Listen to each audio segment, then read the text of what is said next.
You're listening to Puma Podcast. The United States will withdraw from the Paris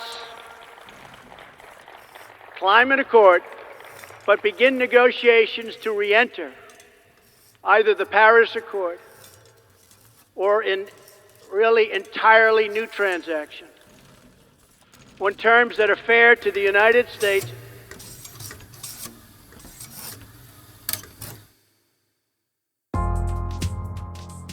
That's Donald Trump speaking in 2017. With his re-election comes the expectation that the US, the world's second largest carbon emitter, will once again withdraw from the Paris Agreement, the global pledge to keep the rise of the planet's temperature well below 2 degrees. The US and other developed nations also pledged to set up a fund compensating the countries most adversely affected by climate change, allowing them to reorient their economies to be more resource efficient and socially inclusive. The Philippines is on the front line of climate change and therefore lobbied hard for the fund's establishment. And as Trump's re-election ushers in uncertainty, the Philippine government is looking to other partners to sustain its commitments and transition to a green economy. I'm Bella Perez Rubio, Puma Podcast, and you're listening to Teka Teka.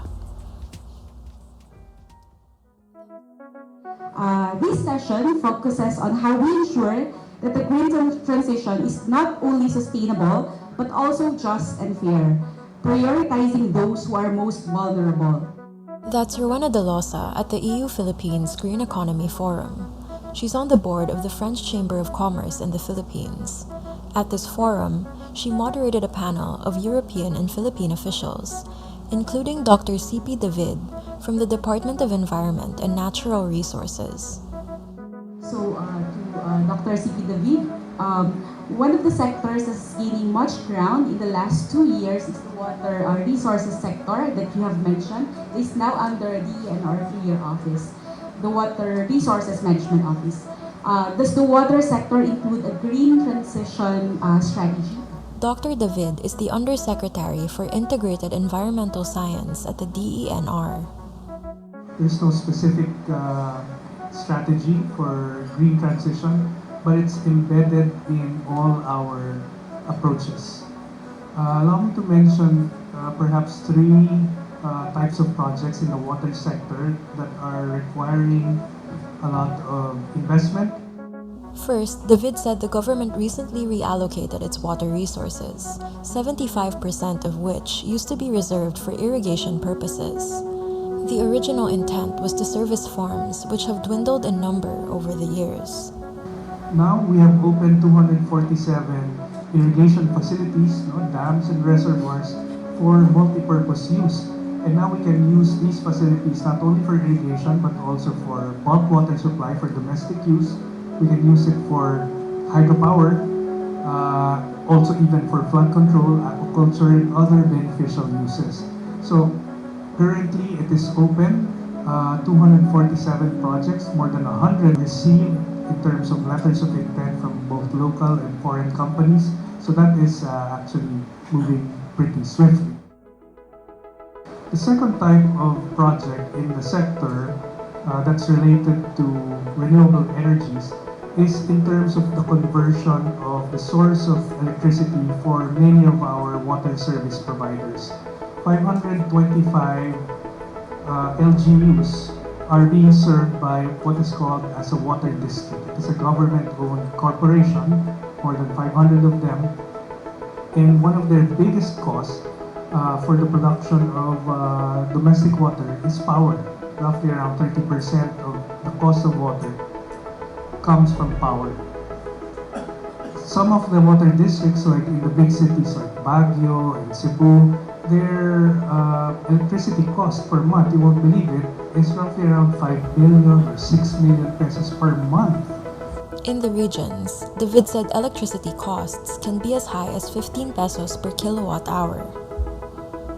What we have since found out is that when we solarize some of their pumps and treatment facilities and utilize solar, for example, we can bring down the cost of power to roughly around 8 pesos or even much less.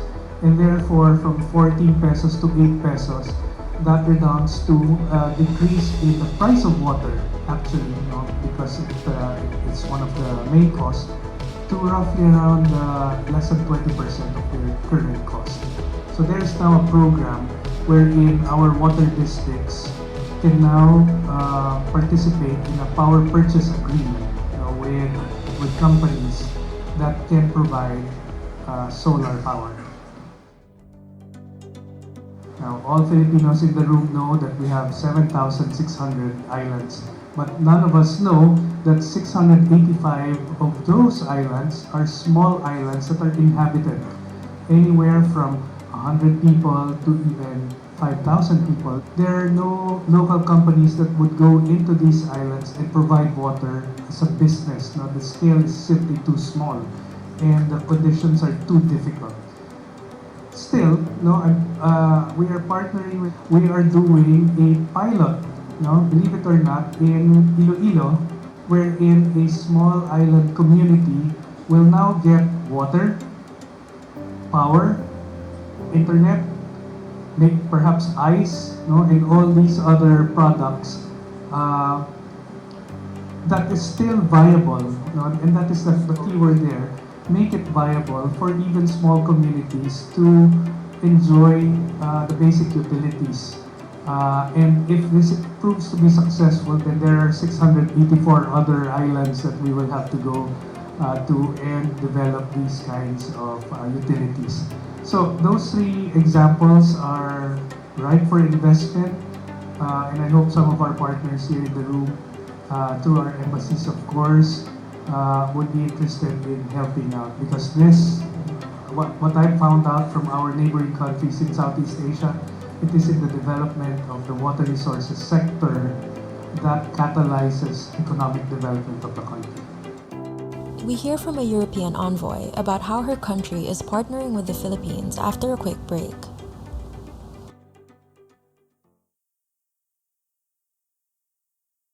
To Ambassador Pontanel, Madam, as the current EU gender champion. So, what gender practices can France share to ensure equal representation and participation of women in disaster preparedness under the EFD Disaster Risk Management Policy Law? Thank you so much for this question, and good morning, everyone. Very happy to be here with this double hat as French ambassador and also EU gender champion, and also with another double hat, which is the advocacy for climate change action and for gender equality altogether. These are equally priorities for the French government, for the European Union, and it makes sense because basically we know all that women are part of the solution, but also the most targeted victims of climate change, like most vulnerable persons. French Ambassador Marie Fontenelle advocates for a more inclusive approach to climate change. So that's why the action has to take into account the most vulnerable and also the gender sensitivity of the solution. And that's basically why we combine both aspects of the question. And you were asking about examples of actions that we have, and it was mentioned earlier. Yes, indeed, we have launched with our Bank of Development a policy loan. We call the name Disaster Risk Reduction Enhancement at Local Level Policy Loan, and this comes with a strong partnership that France and the EU has, of course, with the Philippine Department of the Interior and Local Government in disaster risk management. And this policy loan covers a technical assistance program, which is included and financed by the European Union and delivered here through Expertise France. The program basically steadily deploys initiatives and capacity building activities, for example, in terms of planning, preparedness. Local government units will be tasked with issuing key planning documents such as comprehensive development plans, comprehensive land use plans, local climate change action plans, etc.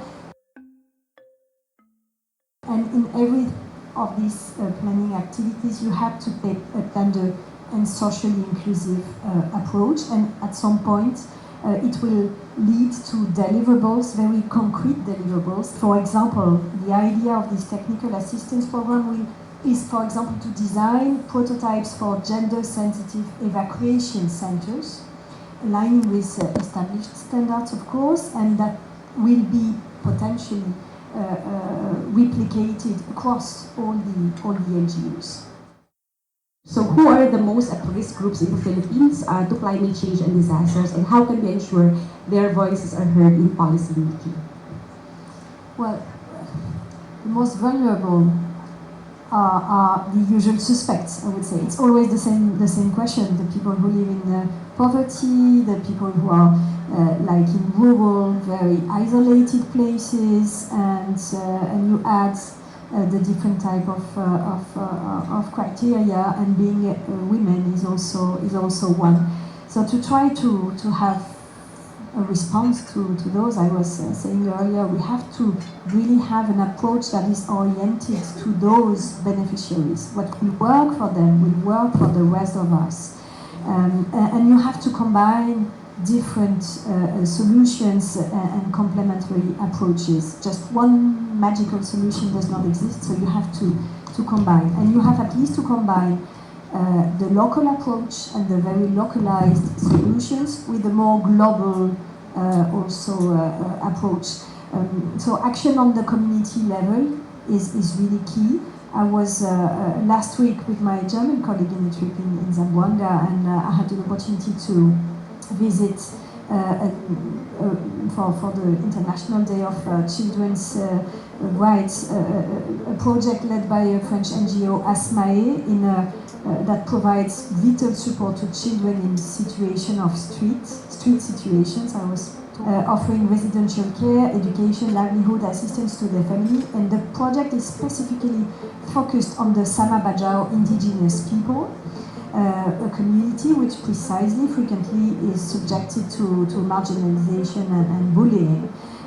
And so, I mean, we need to be able, with the help of NGOs, with barangays, with NGOs, to act to these very localized populations. At the same time, we need to think global and to aim high. It means international advocacy is also very important in that regard. And that's why we as embassy, as friends, as you, all the member states, we keep advocating in favor of action on climate change and taking into account those issues. That was today's episode of Teka Teka. If you enjoyed it, please share it with a friend or two or on social media. Again, I'm Bella Perez Rubio. Anthony Tobias edited this episode. Thanks for listening.